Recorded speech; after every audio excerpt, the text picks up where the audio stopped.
Hello everyone. तो समत्व IAS Rishikesh में आपका स्वागत है। आज से हम जो यूकेपीएससी आरओ और एग्जीक्यूटिव ऑफिसर की जो पोस्ट निकाली है उसके सिलेबस के हिसाब से कोशिश करेंगे कि एग्जाम से पहले ही कंप्लीट कर ले हम पूरा सिलेबस। अगर हम सिलेबस देखें इसका, ठीक है, तो ये है सिलेबस। सामान्य हिंदी आ रही है ईओ के पेपर में। देखो, दोनों ऑब्जेक्टिव पेपर है। ईओ के पेपर में क्या है, वन स्टेज का पेपर है और ऑब्जेक्टिव है, तो डायरेक्ट आपका रिक्रूटमेंट हो जाएगा। आरओ के केस में क्या है, आरओ में 3 स्टेज है। पहले स्टेज में प्रीलिम्स है, दूसरे स्टेज में मेंस है और फिर तीसरे स्टेज में टाइपिंग टेस्ट है।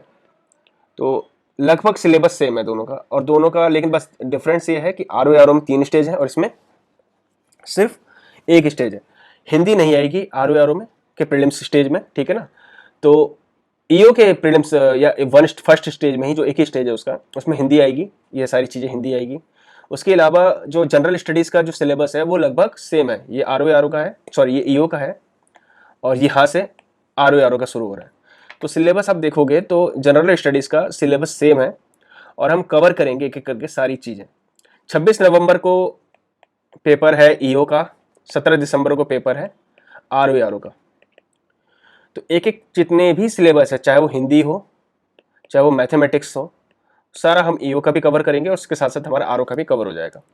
तो अगर हम सिलेबस देखें इसमें तो देखोगे ईओ का सिलेबस है जिसमें geography and demography of Uttarakhand में हम ज्योग्राफिकल सेटअप आज पढ़ेंगे।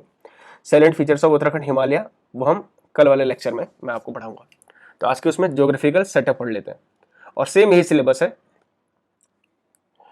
आरओ के प्रीलिम्स में, geography and demography of Uttarakhand में ज्योग्राफिकल सेटअप। तो आज हम ये पढ़ रहे हैं, है ना। चलो पढ़ते हैं। अब सबसे पहले आप पहले उत्तराखंड को देख लीजिए। उत्तराखंड का जो मैप है वो कैसा दिखता है, कैसा नहीं दिखता, ये बहुत इंपॉर्टेंट है, ठीक है। ये उत्तराखंड है, उसके डिस्ट्रिक्ट हैं। तो टोटल जो डिस्ट्रिक्ट्स हैं उत्तराखंड में वो कितने, 13। आप देख लीजिए, एक उत्तरकाशी, देहरादून, हरिद्वार, टिहरी गढ़वाल, पौड़ी गढ़वाल, रुद्रप्रयाग, चमोली। ये 7 जिले गढ़वाल मंडल में आते हैं या गढ़वाल रीजन में आते हैं।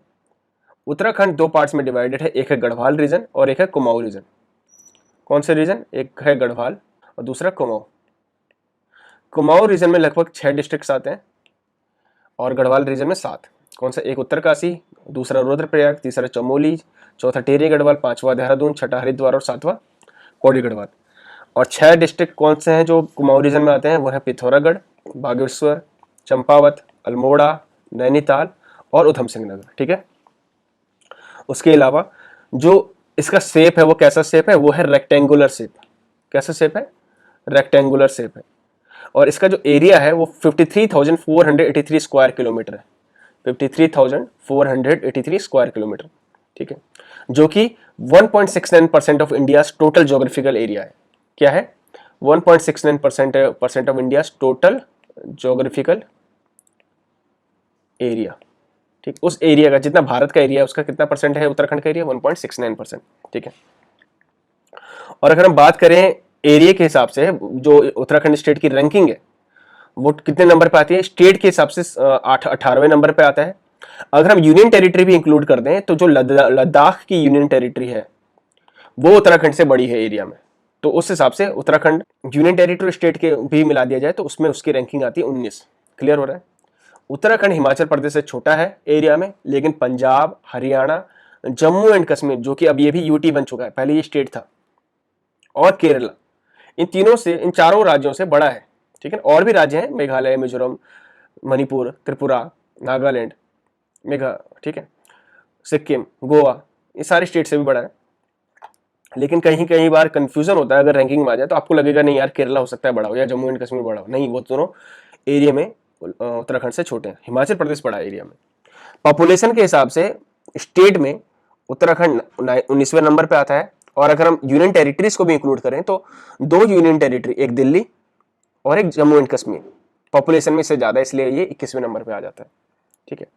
टोटल एरिया का 86.07%, ठीक है, 86.07% हिली एरिया है, और प्लेन एरिया कितना है, 13.93%। तो ज्यादातर जो एरिया है उत्तराखंड का वो हिल रीजन है, ठीक है, इसलिए हिल स्टेट माना जाता है। उसके अलावा कुछ बॉर्डर्स देख लेते हैं। उत्तराखंड के अगर नॉर्थ में जाए तो उत्तरकाशी, यहाँ पर तिब्बत या फिर जो कि अब चाइना का पार्ट हो चुका है उससे बॉर्डर करता है। चमोली बॉर्डर करता है तिब्बत से, और पिथौरागढ़ बॉर्डर करता है। नेपाल से कौन से 3 डिस्ट्रिक्ट बॉर्डर करते हैं? पिथौरागढ़, चंपावत और उधम सिंह नगर। ये तीनों किससे? नेपाल से बॉर्डर करते हैं। कौन सा ऐसा डिस्ट्रिक्ट है जो 2 कंट्रीज से बॉर्डर करता है? पिथौरागढ़। ये चाइना से भी बॉर्डर करता है और नेपाल से भी बॉर्डर करता है, ठीक है। उसके अलावा हिमाचल प्रदेश, वेस्ट में अगर देखें तो उत्तरकाशी और देहरादून हिमाचल प्रदेश से बॉर्डर करते हैं। याद रखना, हमारा हरियाणा से कोई बॉर्डर नहीं है। उसके बाद उत्तर प्रदेश से 5 ऐसे डिस्ट्रिक्ट हैं जो उत्तर प्रदेश से बॉर्डर करते हैं। देहरादून, हरिद्वार, पौड़ी गढ़वाल, नैनीताल, देखो इस रीजन में बॉर्डर कर रहा है, और उधम सिंह नगर। उधम सिंह नगर ऐसा है जो यूपी से भी बॉर्डर करता है और एक नेपाल से भी बॉर्डर करता है। उसके अलावा उत्तरकाशी ऐसा है जो हिमाचल प्रदेश से भी बॉर्डर करता है और तिब्बत से भी बॉर्डर करता है, ठीक है। तो ये हो गया इतना हमारा। और अगर हम एरिया के हिसाब से देखें तो सबसे बड़ा जो डिस्ट्रिक्ट है वो है चमोली, उसके बाद है उत्तरकाशी, उसके बाद है पिथौरागढ़, और चौथे नंबर पे आता है पौड़ी गढ़वाल। चमोली, उत्तरकाशी, पिथौरागढ़ और पौड़ी गढ़वाल, ये रैंकिंग हमेशा याद रखना टॉप 4 की। उसका सबसे छोटे जो है, सबसे छोटा है चंपावत एरिया के हिसाब से, फिर है रुद्रप्रयाग, ठीक है, फिर है बागेश्वर, और याद रखना हरिद्वार चौथे नंबर का सबसे छोटा डिस्ट्रिक्ट है। सबसे छोटा चंपावत, फिर रुद्रप्रयाग, फिर बागेश्वर और फिर हरिद्वार, ठीक है। पौड़ी गढ़वाल में एक जगह है कोटद्वार, जिसको हम गेटवे ऑफ गढ़वाल बोलते हैं, और नैनीताल के पास एक जगह है काठगोदाम, जिसको हम गेटवे ऑफ कुमाऊं बोलते हैं, या फिर कुमाऊं का द्वार बोलते हैं काठगोदाम को, ठीक है ना। थोड़ा ये भी ध्यान रखना। और अगर हम सबसे नॉर्थन बॉर्डर में देखें, अगर इसके हम लैटिट्यूड और लॉन्गिट्यूड देखें, लैटिट्यूड और लॉन्गिट्यूड की बात करें, अगर हम लैटिट्यूड और लॉन्गिट्यूड, लैटिट्यूड क्या होता है? जैसे अर्थ है ये पैरेलल लाइंस जो होती हैं इक्वेटर के अराउंड, उसको हम लैटिट्यूड बोलते हैं। तो इसका लैटिट्यूडिनल एक्सटेंट कहां से कहां तक है? 28 डिग्री 43 डैश या 43 मिनट नॉर्थ से 31 डिग्री 27 मिनट नॉर्थ तक, ठीक है ना, क्योंकि इंडिया नॉर्थन हेमिस्फीयर में पड़ता है और तो उत्तराखंड भी हमारा नॉर्थन हेमिस्फीयर में पड़ता है। जैसे जो ये 0 डिग्री इक्वेटर है, इसके ऊपर नॉर्थ आ जाएगा, इसके नीचे साउथ हो जाएगा, ठीक है। जब हम ज्योग्राफी पढ़ेंगे तो भी हम इसके बारे में डिटेल में जानेंगे। बाकी ये सब मैं पढ़ा चुका हूँ, आप मेरे ही इसी चैनल में देख लीजिएगा, शुरुआत से ज्योग्राफी की वीडियोस डाली हुई है मैंने, 15 लेक्चर डाल चुका हूँ, आप शुरू कर दीजिए, उसको भी साथ साथ में देखना, है ना। तो ये तो हो गया लैटिट्यूडनल एक्सटेंट 28 डिग्री 43 मिनट से 31 डिग्री 27 मिनट, और लॉन्गिट्यूडनल एक्सटेंट जो कि इस तरह से नॉर्थ पोल से साउथ पोल तक फैला रहता है, वो एक्सटेंट कहां से कहां तक है?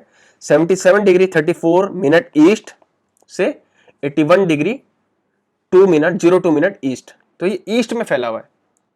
जो इंडिया पड़ता है वो प्राइम मेरिडियन, जो कि 0 डिग्री लैटिट्यूड जिसको बोलते हैं प्राइम मेरिडियन को, जिस तरह से 0 डिग्री को हम इक्वेटर बोलते हैं, ठीक है, पैरेलल लाइन जो है, उसी तरह ये जो वर्टिकल लाइन है वहां पर जो 0 डिग्री लॉन्गिट्यूड है उसको हम क्या बोलते हैं? Prime meridian.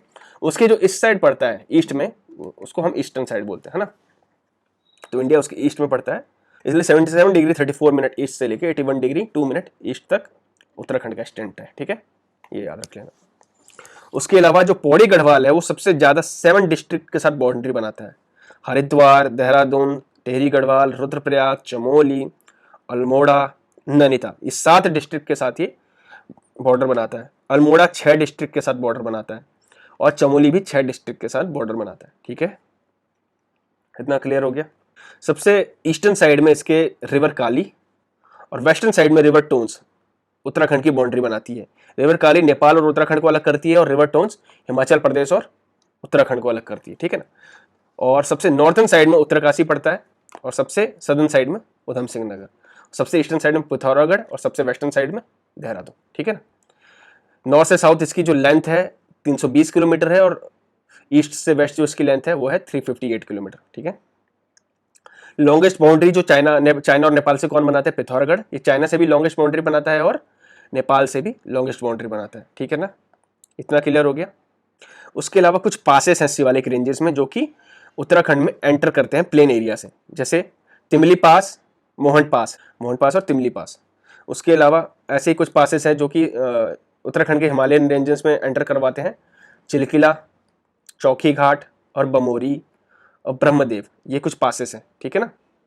पासेस वो होते हैं कि जैसे मान लो कोई हिल है, ये शिवालिक रेंज है, और शिवालिक रेंज मान लो ये हरिद्वार है हमारे उत्तराखंड का, ये देहरादून है हमारे उत्तराखंड का।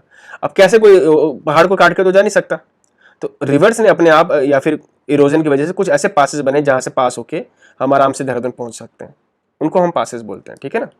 हिल्स के बीच में ऐसा रीजन जो कि एक्सेसिबल होता है लोगों के आने जाने या आवाजाही के लिए, ठीक है। चलो इसके बारे में फिजिकल जो डिवीजन ऑफ उत्तराखंड के बारे में जो हम डिटेल में पढ़ेंगे ना, तो हम समझेंगे कि शिवालिक रेंजेस कहाँ पर है और बाकी पासेस वगैरह हम देखेंगे उसमें, ठीक है। वो अगले क्लास में करूँगा। फिलहाल आपको इतना समझ में आ गया होगा, कोई डाउट हो तो नीचे जरूर लिख देना।